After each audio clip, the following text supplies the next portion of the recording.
हाँ चलिए ध्यान देते हैं बेटा, कट ऑफ वेवलेंथ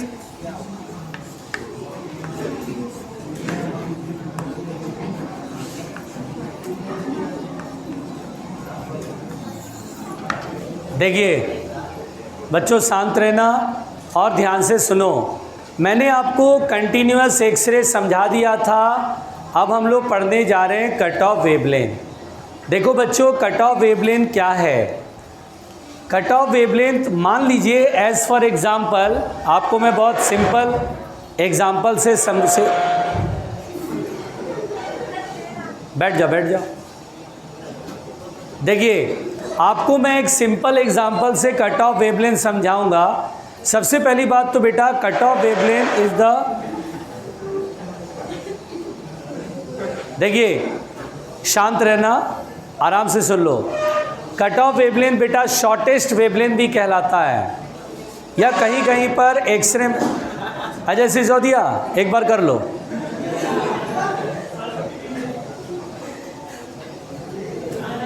बैल बुद्धि, ध्यान दो। ए सुनो ए,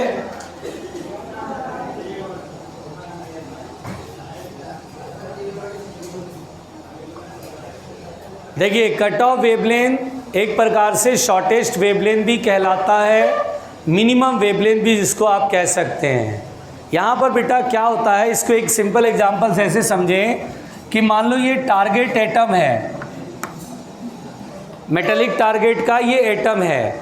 अब सुनो ध्यान से, मान लो कि हम लोग जानते हैं जो स्ट्राइकिंग इलेक्ट्रॉन है, जो स्ट्राइक करेगा, या बम्बार्डिंग इलेक्ट्रॉन, ऐसा मान के चलो बेटा, कहते हैं ना कि बिल्कुल मान के चलो ऐसा कि मान लो ये इलेक्ट्रॉन जो आया वो एटम से कोलाइड करेगा, यानी कि किसी इलेक्ट्रॉन से टच नहीं करेगा, रिवॉल्विंग इलेक्ट्रॉन को टच नहीं करेगा, बीच की स्पेस से निकल जाएगा। बीच की स्पेस से निकलेगा तो हम बोलेंगे एटम से कोलाइड हो रहा है। तो यहाँ पर बेटा मान लो पहले कोलिजन में ही अपनी सारी एनर्जी लॉस कर दिया, पहली कोलिजन में ही अपनी सारी एनर्जी, और सारी की सारी एनर्जी फोटोन में कन्वर्ट हो गई, यानी ज़रा भी हीट में कन्वर्ट नहीं हुआ, सब का सब कहाँ कन्वर्ट हो गया, फोटोन में कन्वर्ट हो गया। तो इस समय बेटा हाईली एनर्जेटिक फोटोन क्रिएट होता है।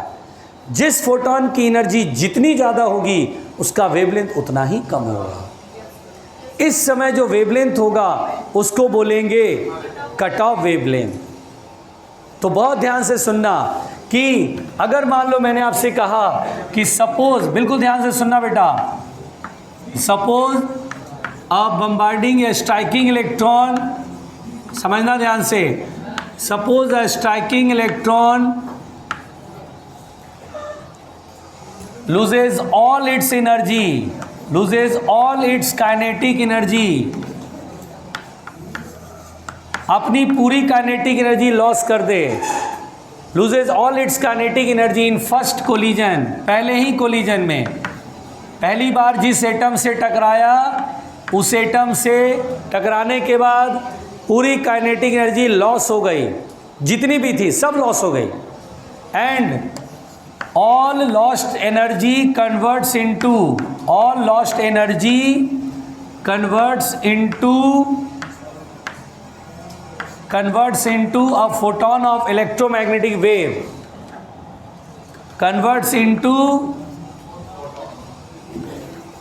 photon, रुक जाइए ऑफ एक्सरे, ऐसा कर लेते हैं एक्सरे। तो इस समय बेटा we get very high energy of photon, और जितनी ज़्यादा एनर्जी, फोटोन के एनर्जी का फॉर्मूला होता है hc/λ। अगर एनर्जी बहुत बड़ी है बेटा, इससे बड़ी एनर्जी तो पॉसिबल ही नहीं है ना, कि पहली कोलिजन में सारा का सारा एनर्जी लॉस हो गया और सब का सब कहाँ कन्वर्ट हुआ, फोटोन में। ऐसा हो नहीं पाएगा, ऐसा आइडियली मान लो भाई, जब भी लॉस होगा तो उसका बहुत सारा हिस्सा तो हीट में चला जाता है, मेटल गर्म हो जाता है, तो सारा का सारा जो लॉस है वो एक्सरे के फोटोन में कन्वर्ट हो गया। इस जो वेवलेंथ होगा सबसे मिनिमम होगा, इसी वेवलेंथ को बोलते बेटा कट ऑफ वेवलेंथ। आराम से सुनना। तो यहाँ पर we get shortest wavelength of photon, which is called shortest wavelength of photon, shortest wavelength of photon, which is known as cutoff wavelength, which is known as cutoff wavelength. आराम से बेटा, ध्यान से. तो अपने पहले ही कोलिजन में स्ट्राइकिंग इलेक्ट्रॉन सारी एनर्जी, अपनी काइनेटिक एनर्जी सारी लॉस कर गया, और सारा का सारा लॉस किस में कन्वर्ट हो गया? फोटोन की एनर्जी में. इस समय हमें शॉर्टेस्ट वेवलेंथ मिलता है जिसे हम कहते हैं कट ऑफ वेवलेंथ. क्या इससे छोटा वेवलेंथ पॉसिबल है? नेवर, कभी नहीं. बोलो क्लियर. ये डायग्राम नहीं बनाना, ये लिखना, इधर लिखो. ये डायग्राम नहीं बनाना, ये तो समझाने के लिए बनाया था.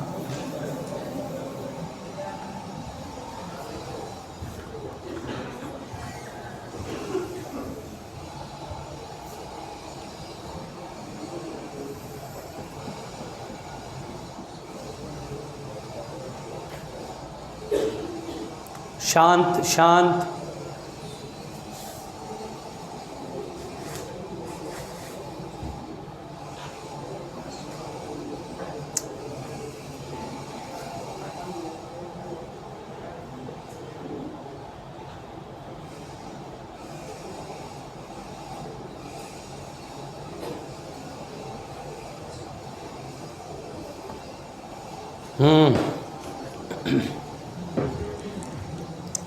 मिटाया जाए बच्चों. बेटा इसको जरा पटक के आना, अच्छे से पटकना, बिल्कुल सही से, बचे नहीं एकदम कण कण.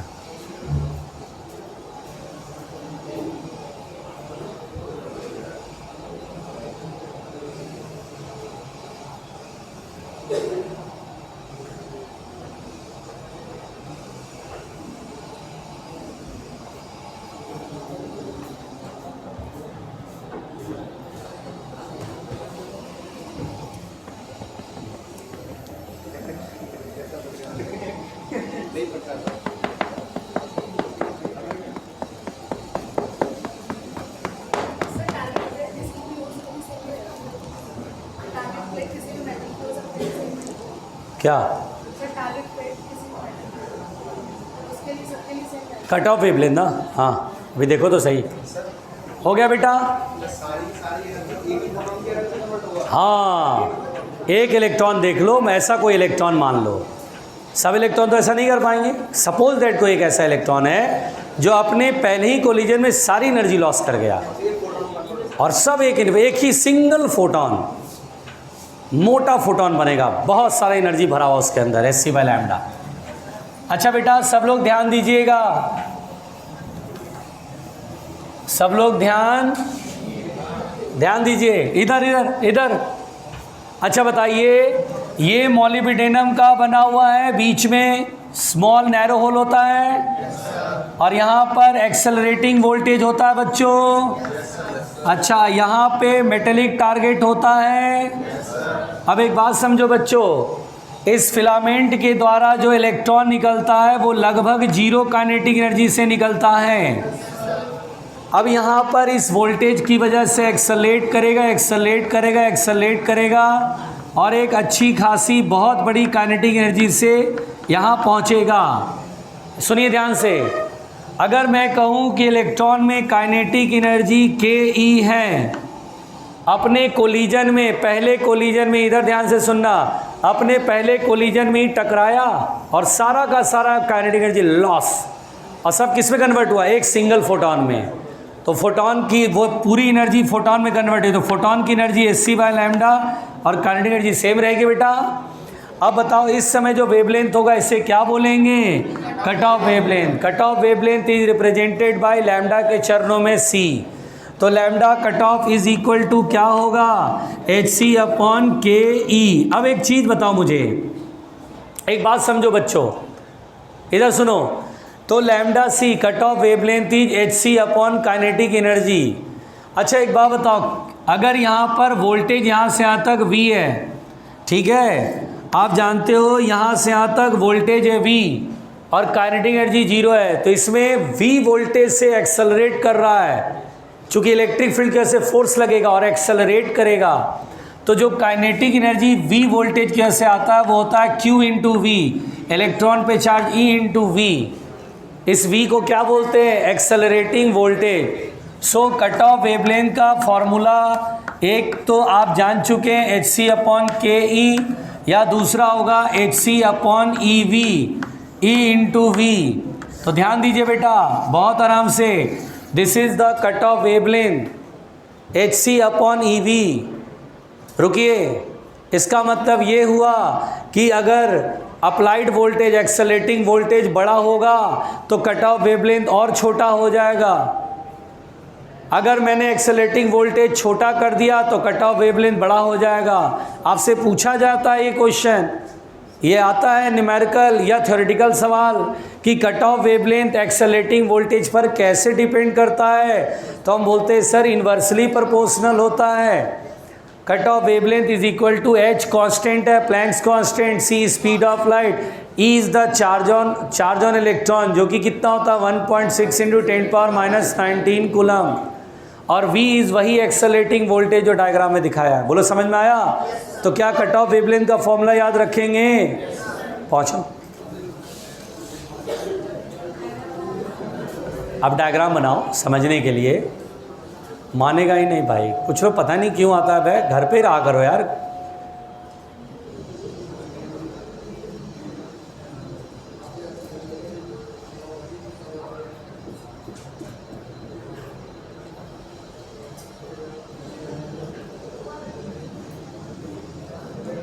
बेटा शांत,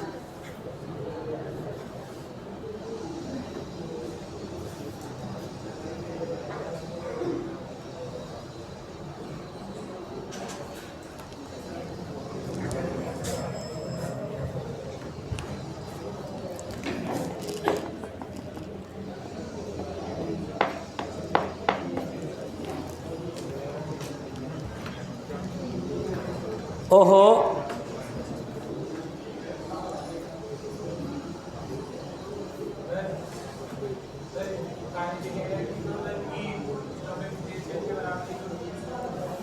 चाटा मारूंगा,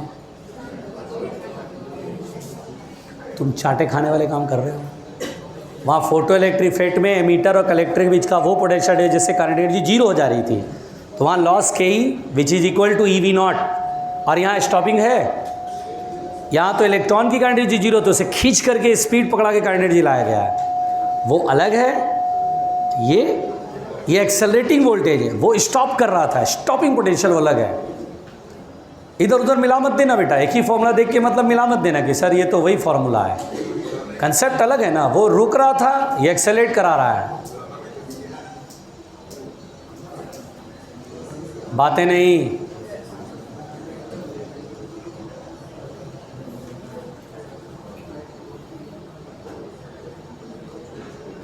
पढ़ती तो है नहीं 1 मिनट के लिए भी कि थोड़ा पढ़ लें। कितनी बातें करती हो, कंप्लीट नहीं होता बातें पूरे टाइम। बस हो गया बेटा, मिटाएं। अच्छा सुनिए, ये था कट ऑफ वेवलेंथ यानी कंटिन्यूअस एक्सरे, आपके समझ में आया। अब यहाँ पर बेटा बहुत आराम से सुनिएगा जो मैं बोलने जा रहा हूँ, ध्यान से सुनो बच्चों। अब हम यहाँ पर कैरेक्टरिस्टिक्स एक्सरे पढ़ने जा रहे हैं। कैरेक्टरिस्टिक्स एक्सरे, आराम से बच्चों ध्यान से सुनना। कैरेक्टरिस्टिक्स एक्सरे पढ़ने जा रहे हैं, पहले सुन लो, पहले सुन लो, आराम से सुन लो जो मैं बोल रहा हूँ, समझो। अच्छा देखिए, कैरेक्टरिस्टिक्स एक्सरे क्या होता है। कैरेक्टरिस्टिक्स एक्सरे होता है बेटा कि मान लो electron striking electron, bombarding electron metal की सरफेस पे आ रहा है और किसी एटम से टकराएगा। मान लो बेटा ऐसा हो जाए कि ये स्ट्राइकिंग इलेक्ट्रॉन ऑर्बिट में घूम रहे किसी इलेक्ट्रॉन से टकराए। हो ऐसा थोड़ी ना ज़रूरी है कि बार बार इम्पिटी स्पेस से ही निकल जाए। हो सकता है बम्बार्डिंग इलेक्ट्रॉन किसी ऑर्बिटल में घूम रहे इलेक्ट्रॉन से टकरा जाए। अब बेटा चूंकि ये बहुत तेज स्पीड से आ रहा है, जिस इलेक्ट्रॉन से टकराएगा वो उसको वहां से हटा देगा बिल्कुल, यानी जहां पर टकराएगा वहां पर वैकेंसी क्रिएट होगा। एक तो इससे टकराया तो ये खुद जो आने वाला इलेक्ट्रॉन, स्ट्राइकिंग इलेक्ट्रॉन है, वो अपना इधर भागा और इसको उधर भगाया। तो क्या होता बेटा कि जिस इलेक्ट्रॉन से ऑर्बिट में घूम रहे, जिस इलेक्ट्रॉन से टकराएगा उस प्लेस पर वैकेंसी क्रिएट हो जाएगी। बोलो क्लियर? वहां से इलेक्ट्रॉन को हटा देगा। अब ये वैकेंसी जब क्रिएट होगी बेटा, तो इस वैकेंसी को फिल करने के लिए हायर ऑर्बिट से इलेक्ट्रॉन जंप करेगा। जंप को बोलते हैं ट्रांजिशन। तो यानी इलेक्ट्रॉन का ट्रांजिशन होगा हायर ऑर्बिट से लोअर ऑर्बिट में उस वैकेंसी को फिल करने के लिए। तो अगर यहाँ से जंप करके यहाँ पर इलेक्ट्रॉन इस वैकेंसी को भरता है, हायर ऑर्बिट का कोई इलेक्ट्रॉन यहाँ से जंप करता है, तो हायर ऑर्बिट में एनर्जी ज़्यादा है, लोअर ऑर्बिट में एनर्जी कम है। न्यूक्लियस के पास आते जाओगे ना तो एनर्जी कम होती जाती है, न्यूक्लियस से दूर हो तो एनर्जी बढ़ती जाएगी। तो यहाँ पर बेटा हायर ऑर्बिट से इलेक्ट्रॉन जंप करके लोअर ऑर्बिट में आता है और इनका जो एनर्जी का जो डिफरेंस होता है, जैसे एज फॉर एग्जांपल मैंने बोला थोड़ी देर के लिए, मान लीजिए 2 जूल और ये 10 जूल, तो डिफरेंस कितने का हुआ? 8 जूल। वो 8 जूल बेटा फोटोन के फॉर्म में बाहर निकलता है, जिसे हम बोलते हैं कैरेक्टरिस्टिक्स एक्सरे। ध्यान रखिए, कैरेक्टरिस्टिक्स एक्सरे प्रोड्यूस कैसे होता है, ये बहुत जरूरी बात है बेटा। कैरेक्टरिस्टिक्स एक्सरे प्रोड्यूस कैसे होता है ये मैंने आपको समझाया, मैं फिर से बोल दे रहा हूँ कि अगर स्ट्राइकिंग इलेक्ट्रॉन ऑर्बिट में घूम रहे किसी इलेक्ट्रॉन से अगर कोलाइड कर गया, स्ट्राइक कर दिया उसको, तो वहाँ पर वैकेंसी क्रिएट हो जाएगी उस ऑर्बिट में। उस वैकेंसी को फिल करने के लिए हायर ऑर्बिट से इलेक्ट्रॉन जंप करेगा और उस वैकेंसी को फिल करेगा। जैसे फिल करेगा, भर देगा, तो एनर्जी डिफरेंस के बराबर, यहाँ से जंप करा तो एनर्जी डिफरेंस जो होगा उतने के बराबर फोटोन बाहर निकलेगा, which is called characteristics X ray. और ये कैरेक्टरिस्टिक एक्सरे की एनर्जी अलग अलग होगी, वो डिपेंड करेगा कि कौन से ऑर्बिट का इलेक्ट्रॉन कहाँ से कहाँ आया। हो सकता है कि और ऊपर वाला इलेक्ट्रॉन जंप कर दे, जितने देर में ये जंप करके यहाँ भरता उससे पहले ये पहुँच गया। तो एनर्जी जो कैरेक्टरिस्टिक एक्सरे की डिपेंड करती है बेटा, किस पर डिपेंड करेगी कि जिस ऑर्बिट से जिस ऑर्बिट में ट्रांजिशन और उस ऑर्बिट की एनर्जी का डिफरेंस क्या है। और एक बात और सुनिए, ये थ्योरेटिकल सवाल पूछा जाता है एक्सरे के बारे में। जैसे बेटा कंटिन्यूअस में कट ऑफ वेवलेंथ पढ़ा, क्या cut off wavelength accelerating voltage पे डिपेंड करता है? तो हम बोलते हैं यस। लेकिन कैरेक्टरिस्टिक्स एक्सरे में जो एनर्जी निकल रही है वो एक्सेलरेटिंग वोल्टेज पे डिपेंड नहीं करता है।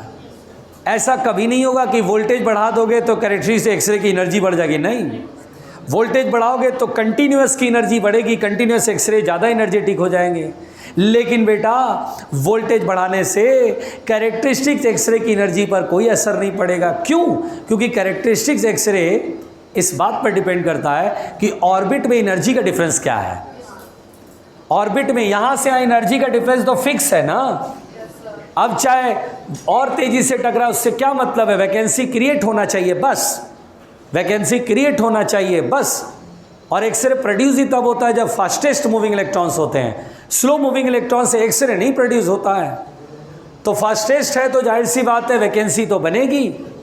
और एक्सरे जो है उसमें कैरेक्टरिस्टिक एक्सरे का वाला इलेक्ट्रॉन इस ऑर्बिट से इस ऑर्बिट में आएगा। तो एक्सरे कैरेक्टरिस्टिक्स एक्सरे की एनर्जी इस बात पे डिपेंड नहीं करेगी कि एक्सेलरेटिंग वोल्टेज कितना हो गया, 2 टाइम हो गया, 3 टाइम, उससे मतलब नहीं है। हाँ, 2 टाइम और 3 टाइम करने से कंटिन्यूअस एक्सरे की एनर्जी चेंज हो जाएगी, कट ऑफ वेवलेंथ चेंज हो जाएगा, ज़्यादा एनर्जेटिक फोटॉन्स मिलने लगेंगे। लेकिन कैरेक्टरिस्टिक एक्सरे तो ऑर्बिट की एनर्जी के डिफरेंस के बराबर होता है। मेरी बात समझ में आ रही बच्चों? यहाँ पर बेटा तो हम ये लिखेंगे कि व्हेन स्ट्राइकिंग, लिखो साथ साथ, और ये डायग्राम बना के लिखना। When striking electrons when striking electrons strike the electron in orbital,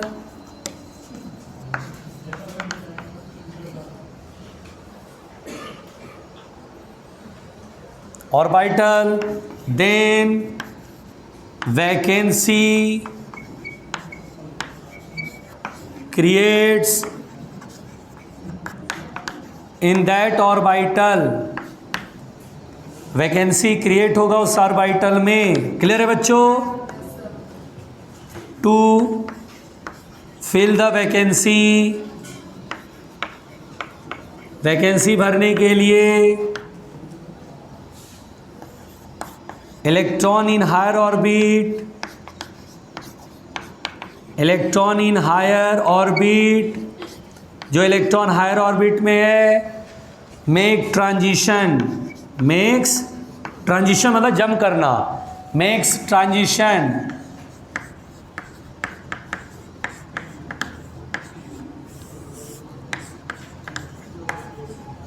transition in this way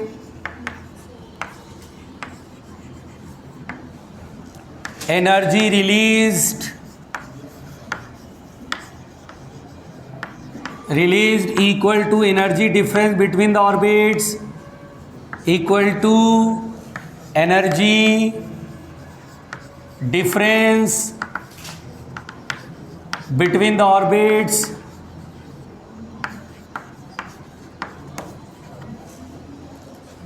which is called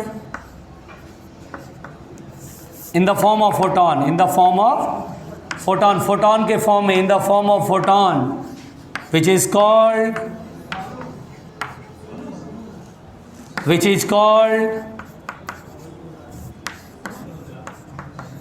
characteristics X-ray, which is called characteristics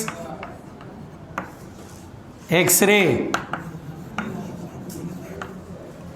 characteristics X ray मैंने आपको बताया।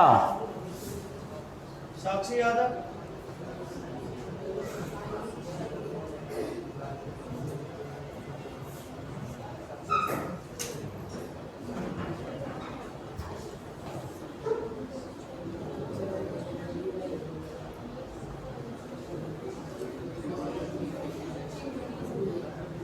शांत शांत।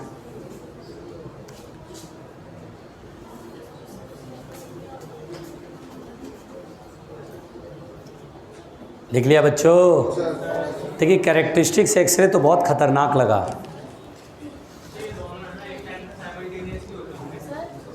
हाँ हाँ, कुछ इलेक्ट्रॉन वैकेंसी गैप में जो है उधर से निकल लिया, कुछ इलेक्ट्रॉन और इलेक्ट्रॉन से टकरा लिया ऑर्बिटल इलेक्ट्रॉन से, तो एक साथ दोनों ही मिक्स होके आते हैं। कुलिश ट्यूब से जो एक्सरे निकलता है उसमें कैरेक्टरिस्टिक भी होता है और कंटिन्यूअस भी होता है। प्रकट करिए विचार।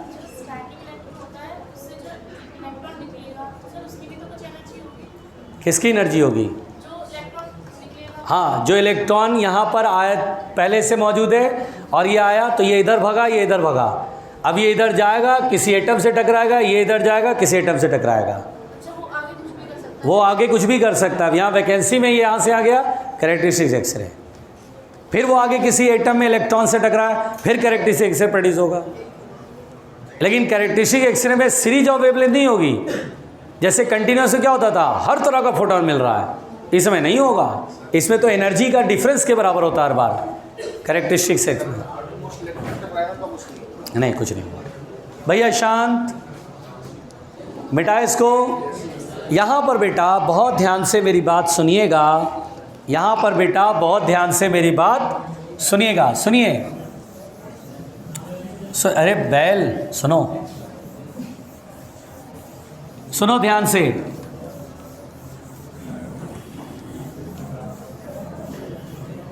इधर इधर इधर ध्यान से, इधर। यहां पर बेटा मान लीजिए उस एटम में पहला जो सेल होता है न्यूक्लियस के नज़दीक, सबसे पहला सेल, उसे बोलते हैं के सेल। क्या बोलते हैं? उसके बाद सेकंड वाले को बोलते हैं एल सेल, उसके बाद बोलते हैं एम सेल, उसके बाद। अच्छा, अगर आप पूरा इस पैटर्न को देख रहे हो तो जानते हो बेटा, ये फर्स्ट ऑर्बिट, ये सेकंड ऑर्बिट, ये थर्ड ऑर्बिट, ये फोर्थ ऑर्बिट, देख रहे हैं ये गैप छोटा होता जा रहा है। यहाँ एनर्जी का डिफरेंस ज़्यादा है। यहाँ एनर्जी का डिफरेंस थोड़ा कम हो गया, या और कम हो गया। के सेल का मतलब n बराबर 1, एल सेल का मतलब n बराबर 2, n बराबर 3, n बराबर 4। सुनिए सुनिए, पहले सुनिए, ऐसे करके चलता रहता है इन्फिनिटी तक। इन्फिनिटी मतलब सबसे ऊपर वाला सेल, आउटर मोस्ट वाला समझ के चलिए। अब मतलब नहीं आउटर मोस्ट नहीं, मतलब इन्फिनिटी वाला जो न्यूक्लियस के इफेक्ट से ही बाहर निकल गया। अब मेरी बात सुनिएगा बेटा प्लीज। अगर मान लीजिए पहले ऑर्बिट में वैकेंसी होती है, मान लीजिए सबसे इनर मोस्ट ऑर्बिट में इलेक्ट्रॉन गया और पहले ऑर्बिट से टकराया, पहले ऑर्बिट के इलेक्ट्रॉन से, वहां तोड़फोड़ मचा दिया, एकदम इलेक्ट्रॉन हटा दिया, वैकेंसी क्रिएट हो गई। अगर वहां वैकेंसी क्रिएट हो गई तो कहां वैकेंसी क्रिएट हुई है? के सेल में। तो अगर एल सेल से इलेक्ट्रॉन जम करके के सेल में आ सकता है, या हो सकता है कि एम सेल से इलेक्ट्रॉन के सेल में आ सकता है, या एन सेल से जम करके के सेल में आ सकता है, तो इसको बोलते हैं के एक्स रेज। क्या बोलते हैं बेटा? के एक्स रेज का मतलब वैकेंसी कहाँ होगी? के सेल में वैकेंसी होगी, के सेल में, और जम करेगा सेकेंड ऑर्बिट से, थर्ड ऑर्बिट से, या फोर्थ ऑर्बिट, या फिर तो उसके आगे से। यहां पर बेटा सुनिए ध्यान से, यहां पर बेटा एल सेल से जो के सेल में आता है इलेक्ट्रॉन, तो जो एनर्जी निकलती है उसको बोलते हैं के अल्फा एक्स रे। अगर आपके न्यूमेरिकल में कहीं पर लिखता है के अल्फा एक्स रे, तो एवरीबडी शुड नो, सबको ये जान लेना चाहिए कि के अल्फा का मतलब होता है एल सेल, यानी सेकेंड ऑर्बिट से फर्स्ट ऑर्बिट में जब इलेक्ट्रॉन ट्रांजिशन होता है तो जो एनर्जी निकलती है उसको बोलते हैं के अल्फा एक्स रे। उसके बाद एम सेल से के सेल में आता है तो इसको बोलते हैं के बीटा एक्स रे, और फिर एन सेल से इसमें आता है तो के गामा एक्स रे। ये एक सीरीज है।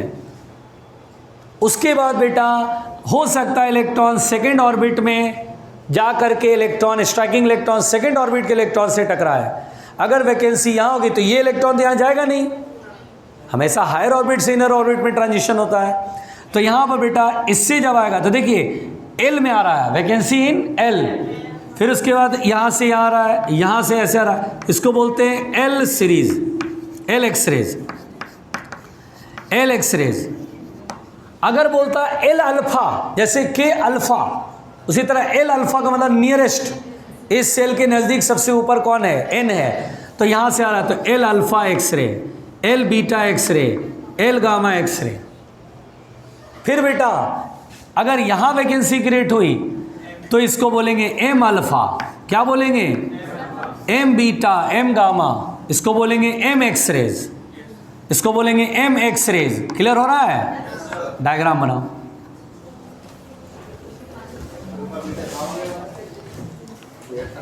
अरे बना सकते हैं भाई, सीरीज है भाई, तो बार बार दिल पे ले लेता है, इतना दिल पे मत लिया कर बेटा।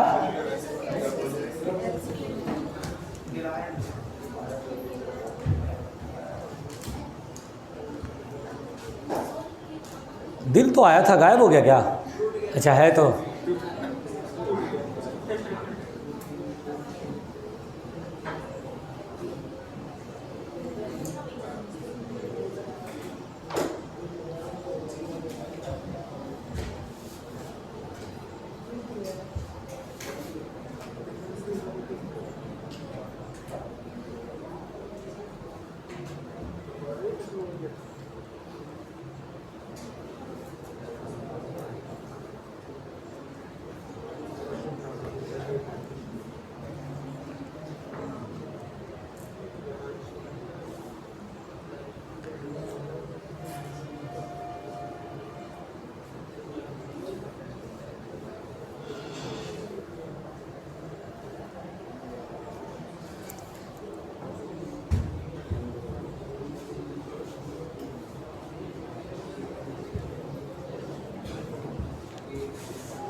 हो गया बच्चों।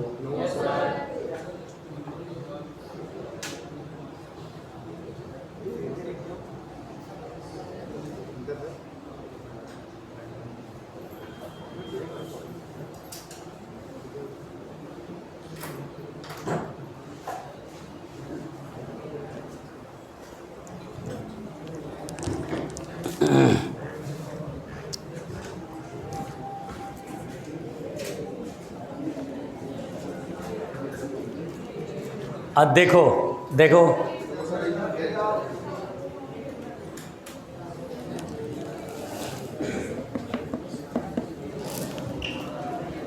अच्छा बच्चों, मुंडी को ऊपर करो, ध्यान दो, अरे ध्यान दो, ध्यान दो इधर। इधर बेटा, यहां पर अगर हम समझे बहुत आराम से, भैया प्लीज बहुत आराम से इस चीज को समझे। अगर मेरे से क्वेश्चन कहता है कि सर के अल्फा एक्सरे का वेवलेंथ बताओ, तो अगर मुझसे कहता बेटा वेवलेंथ ऑफ के अल्फा एक्सरे, वेवलेंथ ऑफ के अल्फा, अच्छा बताओ के अल्फा का वेवलेंथ कैसे सॉल्व करूंगा। अच्छा एक बात बताइए, सुनिए इधर, ये जो के अल्फा है कहां से कहां जंप करेगा के अल्फा में, सेकेंड ऑर्बिट से फर्स्ट, यानी एल सेल से, एल सेल से के सेल में। तो energy of L minus energy of के, एनर्जी डिफरेंस आएगा बेटा। हायर ऑर्बिट की एनर्जी पहले लिखा, माइनस लोअर ऑर्बिट की एनर्जी उसके बाद लिखा, क्योंकि इसकी एनर्जी ज़्यादा इसकी एनर्जी कम है, which is equal to H by lambda K alpha. तो एक बात बताओ बच्चों, क्या लैम्डा के अल्फा की वैल्यू ई एल माइनस ई के अपॉन एच सी हो जाएगा? अरे बताओ, उल्टा हो गया, sorry, H C upon E L minus E के, ये लैम्डा के अल्फा हो गया। एक मिनट, बाहर जा सकते हो तो जाओ, बहुत हंसी मजाक हो रही है क्लास के अंदर ना, पढ़ा रहे हैं, फेल हो जाओगे तो बस फेल हो जाओ, अरे सर लोगों ने पढ़ाया नहीं था। देखिए वेवलेंथ ऑफ के अल्फा, लैम्डा के अल्फा समझ में आया बच्चों? अच्छा बताइए, अगर मैं आपसे कहूँ, ध्यान देना बच्चों, वेवलेंथ ऑफ के बीटा, चलो बेटा वेवलेंथ ऑफ के बीटा मुझे कौन बताएगा, बताओ। डायरेक्ट लिख दूं? हाँ बोलो बोलो, सब लोग बोलो, लैम्डा के बीटा, के बीटा। देखो के बोला तो इसका ना आना तो के सेल में, बीटा बोला तो इसका मतलब बीच में एक को छोड़ के उसके आगे वाला है ना, यानी थर्ड से फर्स्ट में। लिखो,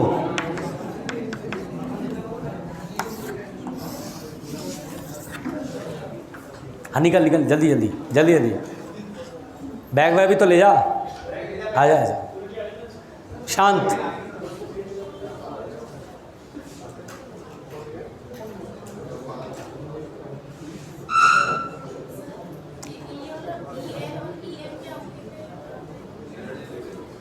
वो देगा बेटा,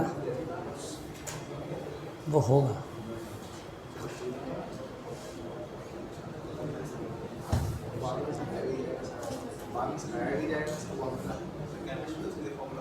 इसका फॉर्मूला नहीं होगा, सॉरी सर, ये तो हायर से यहाँ पे आ गई, ये हाइड्रोजन लिथियम इसके लिए वैलिड, और वो भी single electron, single electron system के लिए बोर एनर्जी लगती है, इसके लिए है एक तरीका।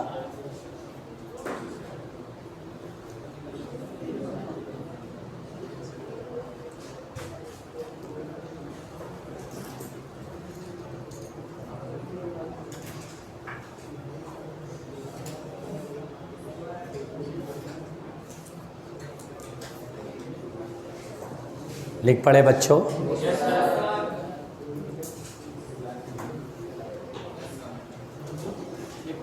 मिटाएं।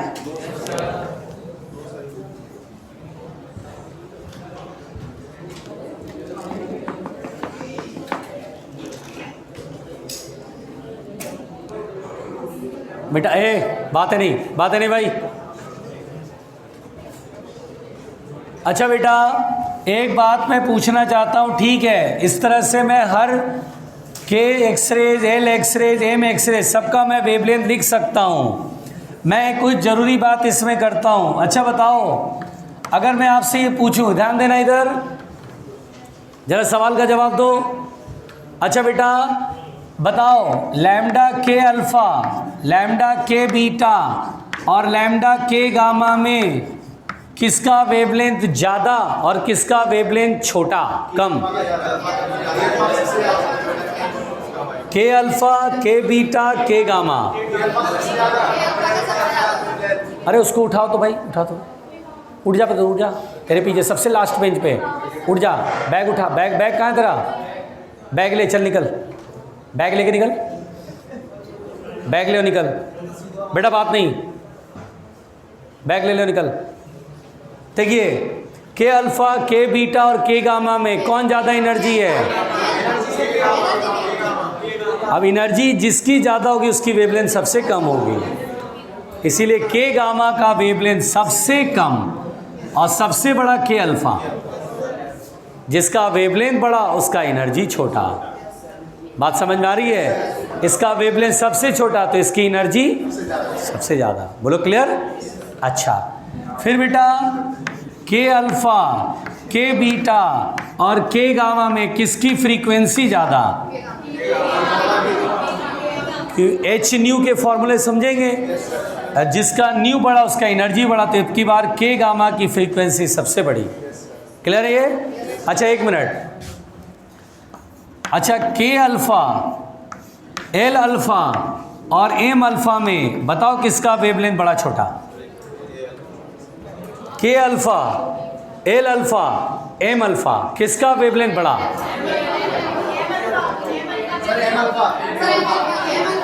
हाँ यस। अच्छा देखो ये गैप बड़ा है, फिर ये गैप छोटा है, एनर्जी का डिफरेंस कम। सबसे कम एनर्जी एम अल्फा की होगी, जिसकी एनर्जी सबसे कम उसका वेवलेंथ सबसे ज़्यादा। तो यहाँ पर हम बोलेंगे एम अल्फा का सबसे ज़्यादा, एस सी बाई लैम्डा से सोचो ना, लैम्डा जिसका सबसे ज़्यादा रहेगा उसका एनर्जी सबसे कम। ऐसे बोलो, समझ में आ रहा है? एक लास्ट ये बोलो, न्यू के अल्फा, न्यू एल अल्फा और न्यू एम अल्फा, बोलो किसका फ्रीक्वेंसी बड़ा? के अल्फा की फ्रीक्वेंसी सबसे ज़्यादा, एम अल्फा की सबसे कम। घबराहट हो रही है बच्चों? उमा देखना, ये दिखाई दे रहा है इधर का पोर्शन। बेटा आराम से।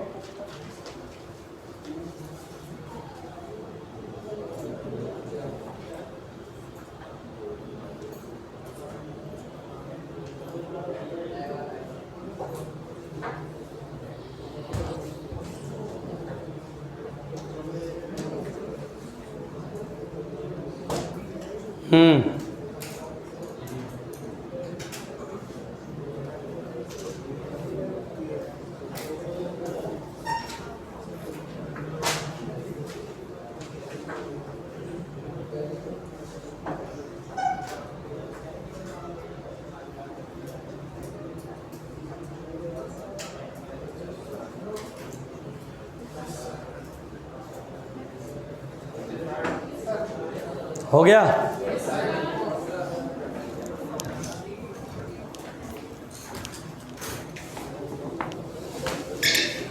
देखिए इसको समझिए बच्चों, ध्यान से सुनिए। इधर इधर इधर देखो। अच्छा बच्चों ये जरा समझना, अगर आपसे कहा जाए कि ये के सेल है, ये एल सेल है और ये एम सेल है। अच्छा यहाँ वैकेंसी क्रिएट हुआ तो एल से के में आएगा, जिसको क्या बोलेंगे जल्दी बताओ? के अल्फा। Very good. अच्छा और यहाँ वैकेंसी क्रिएट हो तो इसको क्या बोलेंगे बेटा? एम से एल में आया, एल अल्फा। और यहाँ से यहाँ आया, बोलो उसको क्या बोलेंगे? आ रहा है के में और एक को छोड़ के आ रहा तो के बीटा। अच्छा बेटा बहुत ध्यान से सुनना, इनके वेवलेंथ का रिलेशन पूछा जाता है कि इनके वेवलेंथ का रिलेशन क्या होगा, ध्यान देना। अच्छा बच्चों एक बात बताओ, के अल्फा का मतलब ई एल माइनस ई के होगा, which is equal to S C by lambda K alpha. अच्छा पहला इक्वेशन। अच्छा बताना बेटा, और यहां से एल अल्फा के लिए देखो EM माइनस EL, तो EM माइनस EL क्या होगा बच्चों, जल्दी बताना। के बीटा। अच्छा भाई रुक जाना। अब एक बात बताओ,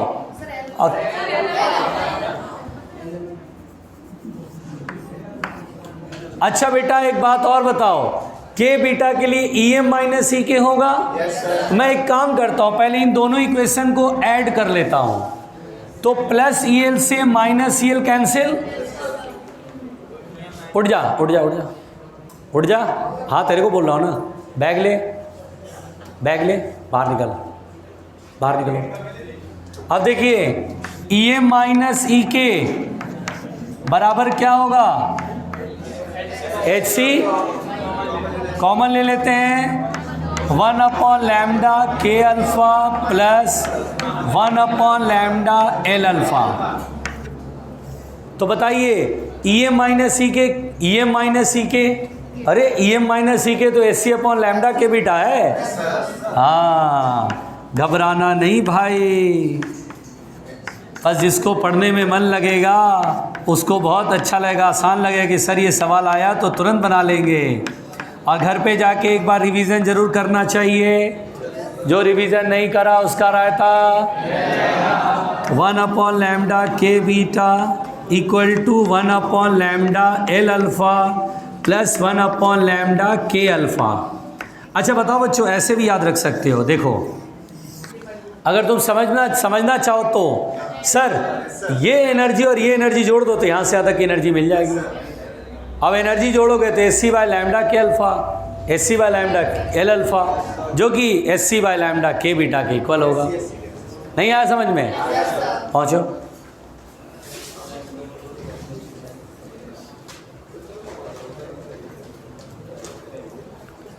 ये जिस दिन पूछेगा उस दिन तुम्हें याद आएगी कि हाँ कुछ तो कराया था, कुछ कराया तो था, क्या कराया था वो याद नहीं आएगा, कुछ तो कराया था।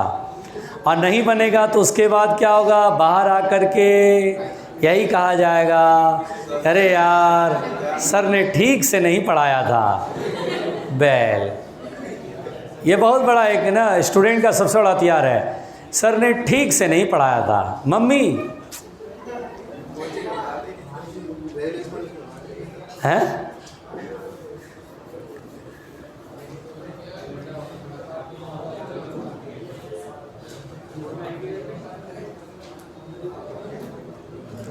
शांत भाई,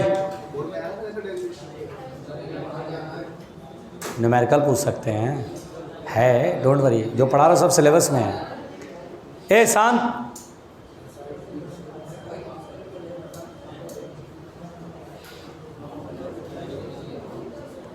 पीछे का 4-5 बेंच अगर बच्चा आना बंद कर देना तो इतना क्लास पीसफुल हो जाएगा, शांत। ये पीछे का जो 4-5 बेंच है ना, उसने न्यूसेंस क्रिएट कर रखा है, मतलब ऐसे उदंडी बालक हैं, पता नहीं चलता है कि क्यों आते हैं क्लास करने। आओ यार घर पे बैठो, जा घर वाले भी परेशान होंगे। कोचिंग जा भाई, क्या कर रहा है, जा नहीं रहा है क्या, जा बैग लेके जा भाई।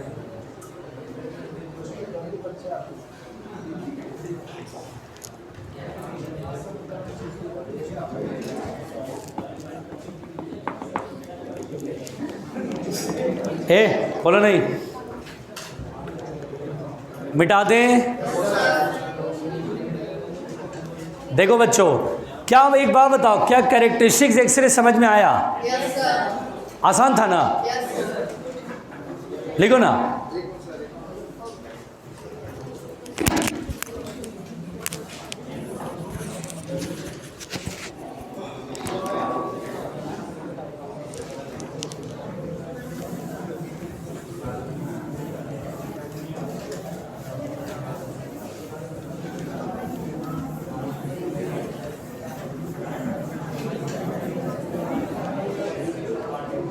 ओ भैया उठ उठ, हाँ तेरे को ही बोल रहा हूँ, मेरे नज़रों के सामने से दूर हो जा, अभी के अभी दूर हो जा, जब तक क्लास नहीं ख़त्म हो तब तक दिख मत जाइयो। हाँ कोई बात नहीं, एकदम दूर हो जा भाई। हाँ देखिए अब यहाँ पर बेटा हम लोग पढ़ने जा रहे हैं, निकल ऐसे मोजले का रूल, हाँ मोजले लॉ, हाँ मोजले का लॉ। देखिए बेटा बहुत ध्यान से सुनिएगा, अब ये चैप्टर में कुछ ज़्यादा बचा नहीं है, 2-3 टॉपिक और है और चैप्टर फिनिश। मोजले का नियम है, ब्रैग्स लॉ है और एक्सरे की प्रॉपर्टीज़ है, मज़े से ख़त्म। ठीक है, पढ़ाऊँगा, मना नहीं किया मैंने। देखिए अब सुनिए ध्यान से, यहाँ पर बेटा मोजले जो थे आपको भी सुनाई दिया होगा एक बार पीरियोडिक टेबल में। ये मॉडर्न पीरियोडिक टेबल इन्होंने ही बनाया था, मोजले ने। एक मिनट, मेंडलीव की पीरियोडिक टेबल एटॉमिक वेट के आधार पे थी, जिसमें कि बहुत सारी खामियां थी और बाद में मेंडलीव का पीरियोडिक टेबल रिजेक्ट हो गया था। लेकिन मोजले ने सारे एलिमेंट को एटॉमिक नंबर के हिसाब से जब अरेंज करा तो एकदम सटीक बिल्कुल अरेंजमेंट हुआ। हमें उस एलिमेंट का भी पहले से फिजिकल और केमिकल प्रॉपर्टीज पता था जो अभी तक ढूंढा नहीं गया था, और इससे हमें नए एलिमेंट्स को खोजने में बहुत आसानी फील हुई और प्रॉपर्टीज़ को समझना और भी आसान हो गया पीरियोडिक टेबल से। मोजले ने रातों रात ये काम नहीं करा, रातों रात ये काम नहीं करा कि एलिमेंट्स को एटॉमिक नंबर के आधार पे सजा दिया और हो गया काम। भाई ये काम इतना आसान नहीं था। मोजले ने कैरेक्टरिस्टिक्स एक्सरे पर काम करा। मोजले ने क्या करा, सुनो बेटा, यहाँ पर सबसे पहली बात तो ये फिलामेंट है, ये मॉलिब्डेनम है, बीच में होल है, नैरो होल। अब यहाँ पर बेटा पेंसिल बीम ऐसे करके आ रही है बेटा, इलेक्ट्रॉन पेंसिल बीम, और ये बेटा ये मेटेलिक टारगेट पे स्ट्राइक करता है। हम जानते हैं कि यहाँ से जो एक्सरे आ रहा है उसमें एक्सरे मिक्स है, कंटिन्यूअस भी और कैरेक्टरिस्टिक्स भी है, मिक्स्ड है। उन्होंने सिर्फ और सिर्फ कैरेक्टरिस्टिक्स एक्सरे पर काम किया। देखो मैं जो वर्ड्स बोल रहा हूँ ये बहुत काम की चीज़ है कि मोजले ने कैरेक्टरिस्टिक्स एक्सरे पर काम किया। बहुत ध्यान से सुनना बेटा, मोजले ने कैरेक्टरिस्टिक्स एक्सरे में के अल्फ़ा एक्सरे मान लीजिए पकड़ के हम चलते हैं, तो उन्होंने क्या करा कि यहाँ पर लगाया टंगस्टन और कैरेक्टरिस्टिक्स एक्सरे में के अल्फ़ा एक्सरे को मान लो, लेटेस्ट सपोज के अल्फ़ा एक्सरे को नोटिस करा, उसकी फ्रीक्वेंसी नोटिस करा और उसको पेपर पे लिख लिया भाई कि टंगस्टन W में के अल्फ़ा एक्सरे का ये फ्रीक्वेंसी मिला। ये उन्होंने कुलिस ट्यूब में एक्सपेरिमेंट करा और के अल्फ़ा एक्सरे की फ्रीक्वेंसी को नोट करा। ठीक, उसके बाद बेटा प्लेट यहाँ दूसरा बदल के दूसरा प्लेट लगा दिया, metallic plate, high atomic number वाले, दूसरा प्लेट लगाया और उस प्लेट पर फिर यही एक्सरे, 2 स्विच होते हैं, एक फिलामेंट वाला और एक एक्सेलेटिंग वोल्टेज वाला, ऑन किया और ये इलेक्ट्रॉन बीम ऐसे आके गिरा, एक्सरे निकला।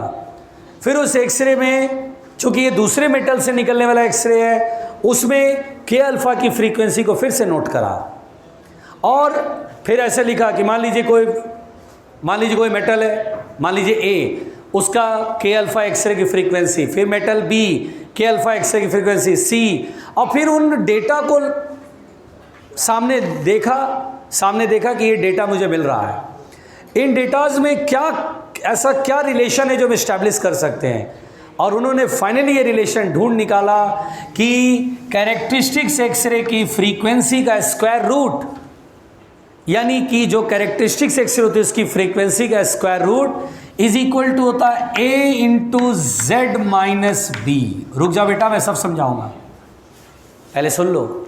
ये मोजले का लॉ है, root nu equal to A into Z minus B. आराम से सुनना, कहाँ से आया मैं सब एक्सप्लेन करूंगा, A क्या है, B क्या है, सब बताऊंगा। पहले मेरी बात तो सुनो ढंग से। तो यहाँ पर बेटा न्यू क्या है, तो फ्रीक्वेंसी ऑफ कंटिन्यूअस या कैरेक्टरिस्टिक्स, तो बोलते हैं फ्रीक्वेंसी ऑफ कैरेक्टरिस्टिक्स एक्सरे। जरूरी नहीं के अल्फा, के बीटा भी बात कर सकते हैं, के बीटा ही सबका पकड़ लो। तो nu is the frequency of characteristics X-ray. पहले सुन लो आराम से, फिर लिख लेना, पहले सुन लो। तो फ्रीक्वेंसी ऑफ कैरेक्टरिस्टिक्स एक्सरे है बेटा, कैरेक्टरिस्टिक्स एक्सरे, आराम से सुन लो पहले। Z एटॉमिक नंबर है, Z एटॉमिक नंबर है, एटॉमिक नंबर। और अब बेटा A और B को हम बोलते हैं शील्डिंग कांस्टेंट या screening constant. B is called, B जो होता है बेटा वो शील्डिंग इफेक्ट की वजह से होता है। अभी आपको मैं बताऊंगा शील्डिंग इफेक्ट में कहानी क्या है। तो B is called screening constant, sorry हाँ स्क्रीनिंग कांस्टेंट। और बेटा सुन लीजिए ध्यान से, पहले मुझे बोल लेने दीजिए, मैं सब सिखा दूंगा 1 बाय 1 करके, स्टेप बाय स्टेप। ये जो B की वैल्यू होती है, अगर K अल्फा एक्सरे होगा, अगर मैं बोलूँ K तो यानी आएगा K सेल में इलेक्ट्रॉन, और अल्फा यानी ठीक नियरेस्ट वाला L सेल से इलेक्ट्रॉन जम करके जब K सेल में आएगा, तो इसके लिए जो स्क्रीनिंग कांस्टेंट की वैल्यू होती है वो 1 होती है। ये नहीं देगा लेकिन आपको याद करना पड़ेगा, B equal to 1 for K alpha. सब फील कराऊंगा, पहले लॉ तो बोल दूं। एंड B का काम हो गया, और A एक कांस्टेंट है जो ट्रांजिशन पर डिपेंड करता है कि कौन से ऑर्बिट से कौन से ऑर्बिट में रहा, और A की वैल्यू मैं अभी बताऊंगा। पहले सुनो ध्यान से, अगर आपको मोजले लॉ बोले तो बोला मोजले लॉ में कैरेक्टरिस्टिक्स एक्सरे की फ्रीक्वेंसी का square root nu equal to A into Z minus B, ये मोजले लॉ है। इसको मैं प्रूव भी करूंगा कि मोजले ने कहाँ से लाया, इसका ज़रा सा एक्सप्लेनेशन है, वो समझाऊंगा। उसी एक्सप्लेनेशन के दौरान मैं A की वैल्यू समझाऊंगा कि A की वैल्यू क्या होती है बेटा। और हमें अक्सर जो क्वेश्चन मिलता है, अब मैं अपने मतलब की बात करता हूँ, कि जो हमारे एग्ज़ाम में क्वेश्चंस आते हैं जेई मेंस और नीट में, उसमें ज़्यादातर क्वेश्चन में K अल्फ़ा की ही चर्चा होगी कि मोजले लॉ लगाना है और K अल्फ़ा की बात हो रही है। तो K अल्फ़ा के लिए मैं A की वैल्यू आपको अभी थोड़ी देर में समझा दे रहा हूँ, और B की वैल्यू 1 करना है। इससे फ्रीक्वेंसी का कंपैरिजन करेगा, बोलेगा यार टंगस्टन के लिए इतना है, तो दूसरा कोई ले लेगा मेटल, बोलेगा दोनों की फ्रीक्वेंसी का रेशियो बताइए, तो डिवाइड करते हैं, ठीक है ना। रेशियो निकालने के लिए बड़ा सिंपल सा क्वेश्चन आता है, पता रहेगा तो तुरंत बनेगा, नहीं पता है तो सब खत्म। पहले यहाँ तक लिखो, ये लिखो बेटा, अकॉर्डिंग टू दिस लॉ, नहीं पहले जो मैं बोला लिखो, according to this law, according to this law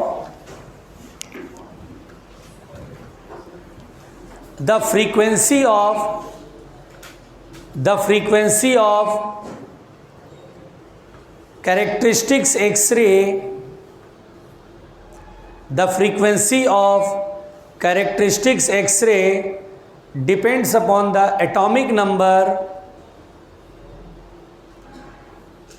depends upon the atomic number of the metallic target,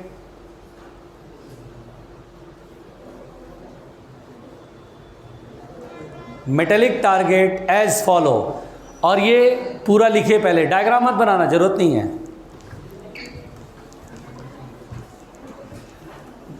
बेटा टाइम देखना,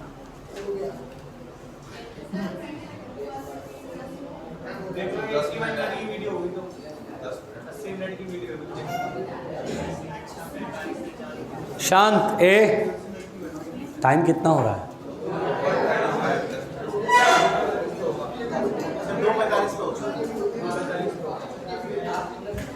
ए शांत ए भाई,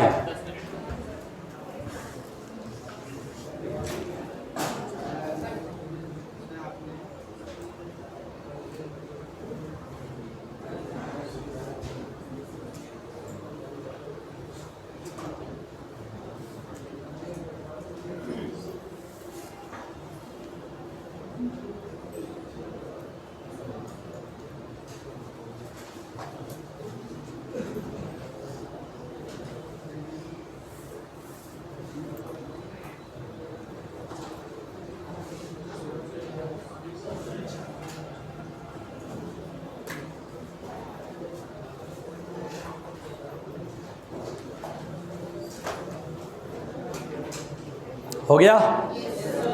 देखो बेटा, एक बात सुनो ध्यान से, इधर सुनो इधर। अब ये सवाल उठता है कि sir root nu equal to A into Z minus B कैसे हुआ, ये सुनो। देखो बेटा, एक्सप्लेनेशन सुनो।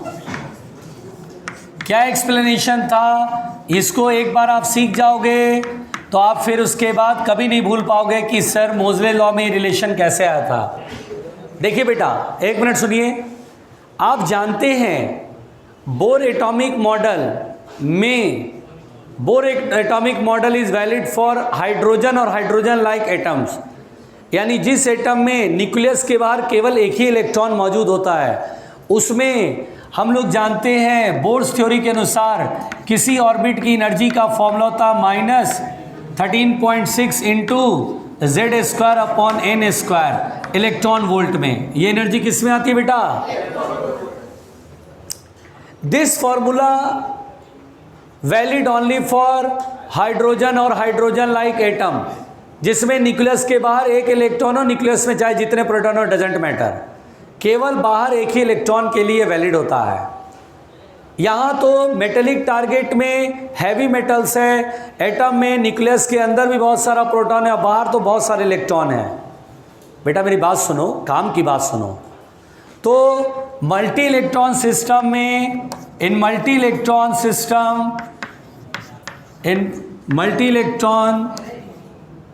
सिस्टम, तो इस केस में बेटा हम करते क्या हैं, एनर्जी का फॉर्मूला इसमें थोड़ा सा चेंज करते हैं।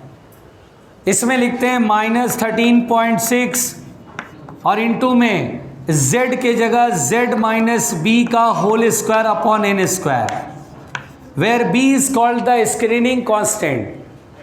इसको z इफेक्टिव बोलते हैं बेटा, इफेक्टिव एटॉमिक नंबर। रुक जाओ, सब सिखा रहा हूं, धीरे धीरे सब सीख जाओगे। सुनो ध्यान से मेरी बात सुनो। देखो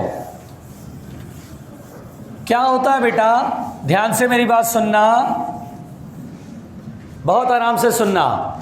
क्या होता है कि जब स्ट्राइकिंग इलेक्ट्रॉन इस ऑर्बिट में वैकेंसी क्रिएट किया, तो मान लीजिए ये n1th ऑर्बिट है, मुझे नहीं पता कि फर्स्ट ऑर्बिट है, सेकंड ऑर्बिट है, थर्ड ऑर्बिट है, मुझे नहीं पता, मैंने n1 मान लिया। और जो हायर ऑर्बिट है, मुझे नहीं पता कहाँ से इलेक्ट्रॉन जंप करेगा, मैंने उसे n2 मान लिया। आराम से सुनो।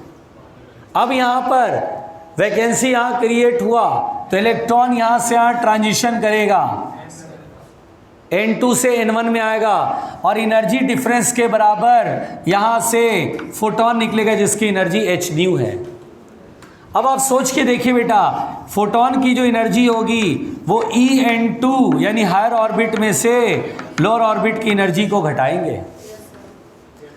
अब यहाँ पर h न्यू बराबर n2th ऑर्बिट इस फॉर्मूले में रखिए। ये सोचिए मल्टी इलेक्ट्रॉन सिस्टम के लिए फॉर्मूला बन गया। क्या लिखेंगे, -13.6 और इंटू z माइनस बी का होल स्क्वायर और अपॉन n स्क्वायर। अब एक सोचो, 13.6 और z माइनस बी कॉमन ले लो। क्या मैं ऐसा लिख सकता हूँ, देखो ध्यान से, 13.6 इंटू z माइनस बी का होल स्क्वायर कॉमन, अब ब्रैकेट में मैं लिखूंगा, चूंकि ये माइनस रहेगा और ये वाला माइनस माइनस प्लस हो जाएगा, तो 1/n1 स्क्वायर आगे आ जाएगा और 1/n2 स्क्वायर पीछे हो जाएगा। बोलो क्लियर? बेटा ये इलेक्ट्रॉन वोल्ट में 13.6 इलेक्ट्रॉन वोल्ट है। अब दोनों तरफ अंडर रूट कर लो, लेकिन उससे पहले न्यू बराबर 13.6 इलेक्ट्रॉन वोल्ट अपॉन h, ठीक है, अंडर रूट कर लेते हैं रूट न्यू। अब देखो बेटा, स्क्वायर से रूट खत्म, इसको अलग साइड में रखेंगे। ये देखो 1/n1 square minus 1/n2 square under root में और इंटू z माइनस बी। ध्यान से प्लीज देखिए, ये मैंने आपको बोला था कि ये जो है कांस्टेंट टर्म है। कैसे, सुनो, 13.6 electron volt is a number, h Planck's constant do you know, n1 n2। अगर मैं बोलूं कि यार पहले मेटल में भी k अल्फा देखना है, दूसरे मेटल में भी के अल्फ़ा देखना है, तीसरे मेटल में भी के अल्फ़ा देखना है, तो के अल्फ़ा का मतलब हुआ सेकंड से फर्स्ट में आना। यहाँ लिखेंगे 1 का स्क्वायर 1, यहाँ लिखेंगे 2 का स्क्वायर 4, ये फिक्स हो गया, ये फिक्स हो गया। तो A is constant for the given transition. ये मेटल पर डिपेंड नहीं कर रहा है, A depends upon the transition only. अगर के अल्फ़ा की सिर्फ बातें किए जा रहे हो तो ए कांस्टेंट होगा, अगर के अल्फ़ा और के बीटा की बातें किए जा रहे हो तो ए अलग अलग होगा। के अल्फ़ा के लिए ए अलग, के बीटा के लिए ए अलग। बात समझ में आ रही है? सो दैट्स वाई ये जो लाइन बोला गया पहली बार तो समझ में ही नहीं आया लोगों को, एक्सप्लेनेशन से समझ में आया कि हाँ ए का मतलब है ये जो ए कांस्टेंट है which depends upon the transition, किस ऑर्बिट से किस ऑर्बिट में आ रहा है इलेक्ट्रॉन। अरे यार पहुँचो ना। और यहाँ के बाद बाकी बातें करेंगे अगले एपिसोड में। Thank you.